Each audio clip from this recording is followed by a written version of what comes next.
Day 25, little, a little, few and few. Little, a little, few and a few. ናይዞም ዝስዕቡ ትሪኦም ዘለኹም ቃላት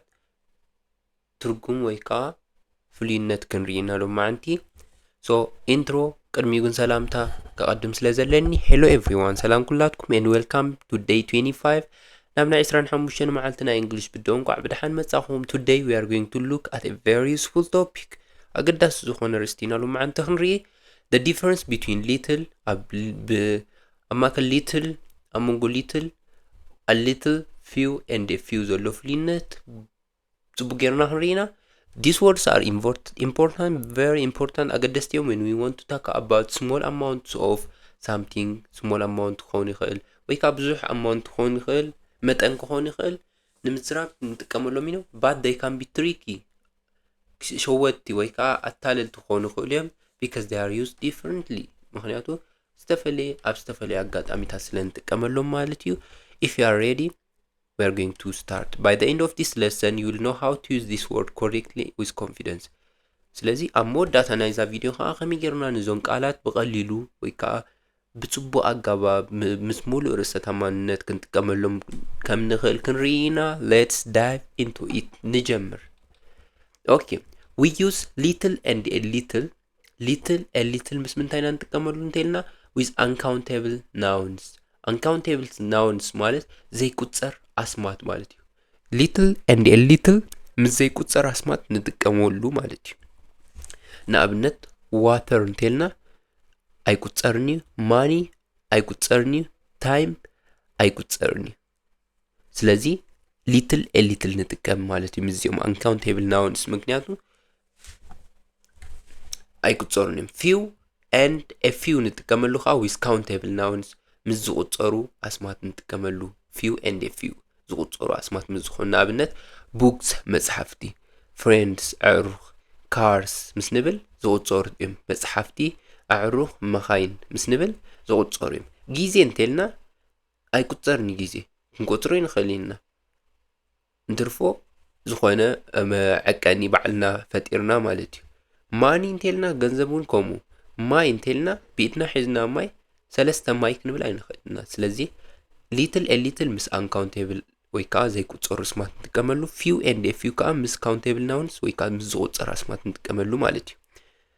መጀመሪያ little this a little ንርአ ማለት እዩ uncountable nouns ምስ ዘይቁጸሩ ንጥቀመሉ little versus a little እንታይ ፍሉይነቶም ሓደ በሓደ ንርአ little ማለት is not much or almost none negative feeling little ማለት ዳርጋ ወል ሓንቲ ማለት እዩ little ማለት ዳርጋ ወል ሓንቲ ማለት እዩ ዳርጋ ወል ሓንቲ I have little money እንተለ not enough money እኹል ዝኾነ ገንዘብ የብለይን ማለት እዩ ውሑድ ገንዘብ ኣለኒ ይብል ኣለኹ ማለት እዩ I have little money እንተለ ውሑድ ገንዘብ ኣለኒ ዳርጋ የብለይን ማለት እዩ There is little hope almost no hope ዳርጋ ተስፋ ዘየለ ማለት እዩ ቁርብ ተስፋ ኣለኒ ዳርጋ የብለይን ማለት እዩ ስለዚ little ምስ ምንታይና ንጥቀመሉ ኤንተ ዘይሃልያ ቅድማ ኣብዚያ ኤንተ ዘይሃልያ እንታይና ንብል ሓደ ነገር ዳርጋ ዘየለ ማለት እዩ a little ክኾን ከሎ ግን ቁርብ ፍልይ ዝበለ ገለ ነገር ኣለኒ ንምባል ማለት እዩ some ወይ ከዓ not a lot ብዙሕ እኳ ኣይኮነን ግን ኣለኒ ንምባል ማለት እዩ ከም ኣሉታዊ ማለት እዩ ንኣብነት I have a little money ቁርብ ገንዘብ ኣለኒ I have some money but not much enough ግን ብዙሕ ኣይኮነን ግን ሒደት ገንዘብ ኣለኒ ንምባል ማለት እዩ እኹል ዝኾነ ገንዘብ ኣለኒ ይብል ኣለኹ ማለት እዩ She has a little time ንሳ ቁርብ ጊዜ ኣለዋ She has time ጊዜ ኣለዋ እኮ may not a lot ብዙሕ ዘይኮን ይኽእል ግን ጊዜ እኹል ዝኾነ ጊዜ ኣለዋ ማለት ስለዚ a little ክንብል ከለና እኹል ዝኾነ ወይ ከዓ ቁርብ ክንብል ከለና little በይና ክትኮን ከላ ግን እዚኣ ጥራይ ክትኮን ከላ ግን ዳርጋ የብለይን ንምባል ማለት እዩ ስለዚ little ንጥቀመሉ when you want to emphasize there is almost zero ወይ ከዓ none ዳርጋ የብለይን ንምባል little ንጥቀም a little ክንብል ከለና ግን there is some ገለ ነገር አለን ቁርብ አለን ንምባል a little ንብል ማለት እዩ ብዙሕ ተዘይኮነውን ማለት እዩ ሕጂ ከዓ few versus a few እንታይ ፍሉይነቶም ክንርኢና ማለት እዩ few means not many or almost none እዚ ኸዓ የብለይን ዳርጋ የብለይን ግን ምስ ምንታይና ንጥቀመሉ ኢልና ነርና a few friends ተልና ምስ ዝቁፀር ማለት እዩ ንኣብነት I have few friends ቁርብ ኣዕሩኽ ኣለውኒ ዳርጋ የብለይን ንምባል እዩ ዝጅ ሒደት ኣዕሩኽ ኣለውኒ ይብል ኣለኹ ዳርጋ የብለይን there are few cars on the road ቁርብ መኻይን ኣለዋ ኣብቲ ፅርግያ ይብል ኣለኹ ዳርጋ የለዋን ንምባል እዩ ግን few ክብል ከሎ ኤን ተተሓዊሳ ቁርብ እኹላት ዝኾና ኣለዋ ንምባል ኤን ተዘይሃልያ ግን ዳርጋ የለን ንምባል ማለት እዩ ስለዚ there are almost no cars ዳርጋ መኻይን የለዋን ማለት እዩ a few ክኾን ከሎ ሳም ገለ ነገር ኣሎ ግን ብዙሕ ዘይኮነ ማለት እዩ እኹል ማለት እዩ ስለዚ I have a few friends ቁርብ ኣዕሩኽ ኣለውኒ I have some friends ቁርብ ኣዕሩኽ ኣለውኒ ማለት እዩ she bought a few books ቁርብ መጽሓፍ ገዚኣ እሳ ስለዚ እዚ እጂ ምስ ኣሉታ ኢና ንተሓሕዞ ገለ ነገር ቁርብ ከም ዘለና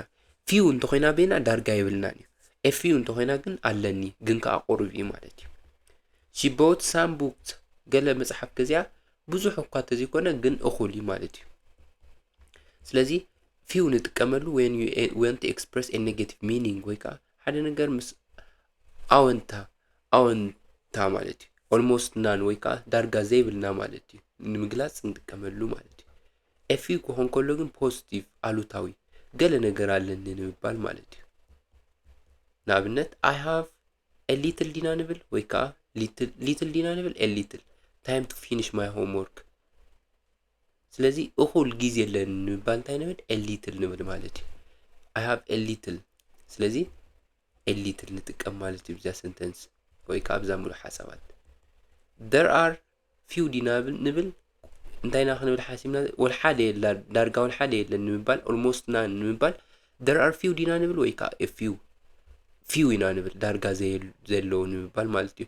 there are few students in the class ወልሓደ የለን ንምባል ማለት እዩ ስለዚ few ንጥቀም ማለት እዩ I need help ስለዚ ቁርብ ሓገዝ ደልየ ኣለኹ I need some help ንምባል ሕጂ እንታይ ንብል I need a little እንተኾይና a እንተሃልያታ ፖዚቲቭ ወይ ከዓ ምስ ኣሉታ ኢና ነተሓሕዞ ምስ ዝኾነ ቁርብ ከም ዘሎ a እንተዘይሃልያ ግን ዳርጋ የለን ንምባል ስለዚ ብዚ ሕጂ I need some help ወይ ከዓ I need a little help with this project ምስ assignment ወይ ከዓ ምስ ስራሕ ቁርብ ሓገዝ ይደልየ ቁርብ ሓገዝ ይደልየ ይብላል ስለዚ a little ንጥቀም she has dash friends at her new school she has some friends ገለ ኣዕሩኽ ኣለዋ ስለዚ ቁርብ ኣዕሩኽ ኣለዋ ንምባል a few ኢና ንጥቀም ማለት እዩ ቁርብ ኣዕሩኽ ኣለዋ መሓዙት ማለት እዩ a few ንጥቀም ማለት እዩ ስለዚ ብሓፂሩ ክደግሞ ክፍትነ ማለት እዩ ፍሉይነት little and few have negative meaning little and few a እንተዘይሃልዩ negative ወይ ከዓ ኣሉታ ኣወንታ ዝኾነ ትርጉም ኣለዎ ወይ ከዓ almost none ወይ ከዓ ዳርጋ ዘየለን ንምባል ንጥቀመሉ a little and a few ተኾይኑ ከዓ have a positive meaning positive ወይ ከዓ ኣሉታ ዝኾነ ትርጉም ኣለዎ but not a lot ብዙሕ ዘይኮነ ግን ቁርብ ኣለኒ ግን ከዓ ብዙሕ ኣይኮነን ንምባል a little ተኾይኑ ጠቕላላ ዳርጋ የብለይን ንምባል a little and a few እንተኾይኑ ግን ቁርብ ኣለኒ ንምባል ማለት እዩ ስለዚ a little ንጥቀመሉ ከዓ ምስ uncountable ወይ ከዓ ምስ ዘይቁፀር ኣስማት ማለት እዩ like time ጊዜ ክኾን ይኽእል ገንዘብ ማይ ክኾን ይኽእል few and a few ከዓ ምስ countable ኢና ንጥቀመሉ ማለት እዩ ንኣብነት መጽሓፍ friends መሓዙት ኣዕሩኽ ማለት እዩ ካር ከዓ መጽሓፍ መኪናታት ማለት እዩ ኣሞዳታ great job today ንሎማዓን ትምህርትና ወዲና ኣለና now you know how to correctly use ከመይ ጌርና በኣግባቡ ክንጥቀመሉ ከም ንኽእል ርኢና ኣለና little a little እንታይ ምዃኑ few a few remember እንታይ ክዝክሩ ይግበአኩም ከዓ little and a few ንጥቀመሉ ምስ ምንታይ almost none ወይ ከዓ ዳርጋ ዘየለ ነገር ንምባል little few ንጥቀም ገለ ነገር ኣሎ ንምባል ሳም ንምባል ከዓ a little ወይ ከዓ a few ንጥቀም ማለት a little ወይ ከዓ a few ማለት so in this lesson if this lesson was helpful እዚ ትምህርቲ ሓጋዝ እንተነይሩ don't forget to subscribe ምግባር ኣይትረስዑ share ምግባር ኣይትረስዑ keep practicing ምልማድ ኣይትረስዑ I will see you in the next challenge. أبزق تلت مرتين رخبنا يقني لي.